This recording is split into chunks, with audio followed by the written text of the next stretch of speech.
Hello everyone, welcome to Chanakya IAS academy Patna. Topic of the day session. आज के इस topic of the day session में हम बात करने वाले हैं India's new GDP growth forecast. Recently World Bank ने इंडिया का जो जीडीपी ग्रोथ है एस्टीमेट उसे रिवाइज किया है और उसे चेंज किया है। जो अर्लियर वर्ल्ड बैंक के अकॉर्डिंग जो डाटा था जीडीपी के ग्रोथ रेट का वो 6.6% था, अब उसे रिवाइज करके इंक्रीज किया गया है और यह 7% होने का अनुमान है इन फाइनेंशियल ईयर 2025। और ये रिपोर्ट रिसेंटली वर्ल्ड बैंक के द्वारा रिलीज किया गया है। अब इस सेशन में हम बात करेंगे कि आखिर क्या है इस रिपोर्ट के बारे में। अगर हम इस रिपोर्ट के की हाइलाइट्स की बात करते हैं तो सबसे पहले बात करते हैं जीडीपी ग्रोथ का, जिसमें वर्ल्ड बैंक ने ये सजेस्ट किया है कि इंडिया जो है one of the fastest growing economy है at 8.2% in last fiscal year and expected to grow at 7% and 6.7% in financial year 26. Industrial growth की बात करें हैं, it is expected to slow to 7.3% in financial year 26 compared to 7.6% in financial year 2025. Industrial growth has recovered to 9.5% in financial year 2024 after the pandemic. तो basically इसमें उतार चढ़ाव देखा जा रहा है।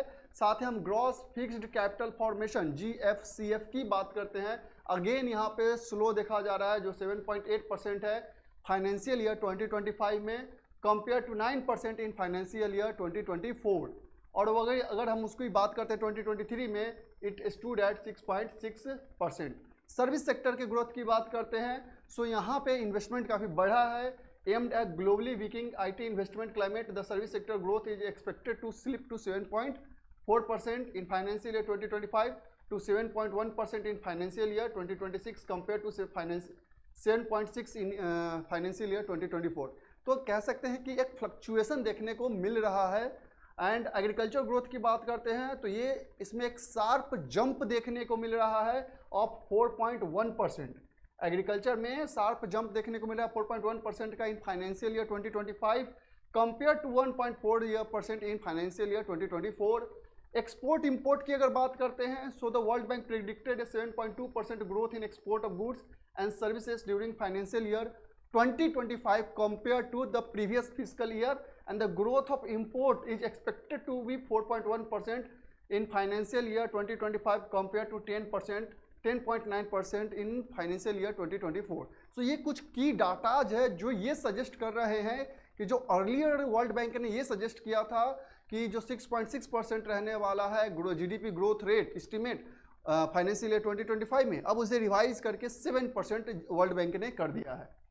अब हम बात करते हैं opportunities and challenges of Indian economy क्या रहा है इस रिपोर्ट के अकॉर्डिंग। अगर हम मैच करके बात करें तो एक्सपोर्ट सेक्टर की अगर बात करते हैं, सो India's export expand its portfolio by increasing export of electronics, green technology items, textiles, garments, footwear, in addition to strengthen IT, business services and pharmaceuticals.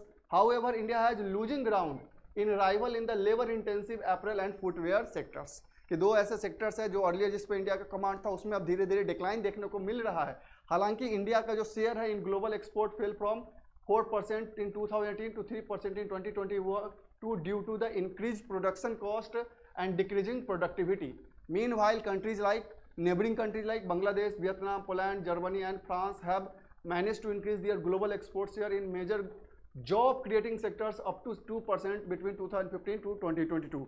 तो ये थोड़ा सा कह सकते हैं कि कंसर्न का सब्जेक्ट रहा है, जो कह सकते हैं कि कहीं ना कहीं थोड़ा सा एक्सपोर्ट में गिरावट देखने को मिल रहा है। ट्रेड बैरियर्स की बात करते हैं, global trade landscape witness increase protectionism in recent years. जो ग्लोबल लेवल पे कह सकते हैं कि जो खासकर जो अभी फ्लक्चुएशन दिख रहे हैं, जो कॉन्फ्लिक्ट देखने को मिल रहे हैं, जिसके कारण भी ये प्रॉब्लम्स इमर्ज हो रहे हैं। Post pandemic reconfiguration of global value chain has created opportunities for India. India has boosted its competitiveness through national logistic policy and digital initiative that are reducing the trade cost. और बहुत सारे ऐसे barriers भी थे जिस पे India ने tariffs को कम किया है, और ये सब के साथ कह सकते हैं कि प्रोटेक्टिव मेजर्स इंडिया ने अपने प्रमोट किया है। However tariff and non tariff barriers have increased and could limit the potential for trade focused investment. Apart from that, current account deficit की हम बात करते हैं, stood at 0.7% in financial year 2024 compare to 2% in financial year 2023। Foreign exchange reserve की बात करते हैं, reach all time high of 670.1 billion in August 2023, equivalent to 11 month worth of spending thanks to a falling of CAD and robust inflow from foreign portfolio investment. जो FPI है उससे काफी ज्यादा investment आ रहा है। However World Bank predicted a steady widening of CAD current account deficit from 1.1% to 1.2% in financial year 2026 and 1.6% in financial year 2027। Jobs की बात करते हैं इंडिया में, so India is the fastest growing major economy. Urban youth unemployment remains high at 17%। जो urban areas में हम demographic dividend की बात करते हैं वहाँ पे अनएम्प्लॉयमेंट रेट काफ़ी हाई रहा है। हालांकि jobs in India generated directly and indirectly connected to the international trade have declined over the last decade. कारण ये भी है कि कहीं ना कहीं कुछ लास्ट डिकेड्स में जो इंटरनेशनल ट्रेड में गिरावट दर्ज की गई है ड्यू टू ग्लोबल डिसरप्शंस, उसके कारण से जॉब पे भी असर काफ़ी ज़्यादा पड़ा है। And the country has missed out on export opportunity presented by China withdrawal from the labour intensive manufacturing sectors.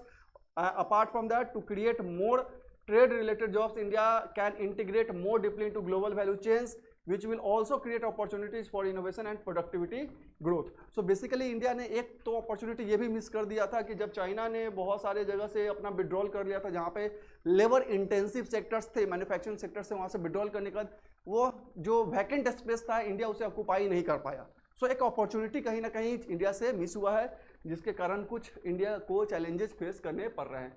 तो ये था वर्ल्ड बैंक का रिपोर्ट, जिसपे ये अब दर्शाया गया है कि फाइनेंशियल ईयर 2025 में जो अर्लियर ग्रोथ एस्टिमेट किया गया था जीडीपी का 6.6%, उससे रिवाइज करके 7% अब ये होने वाला है।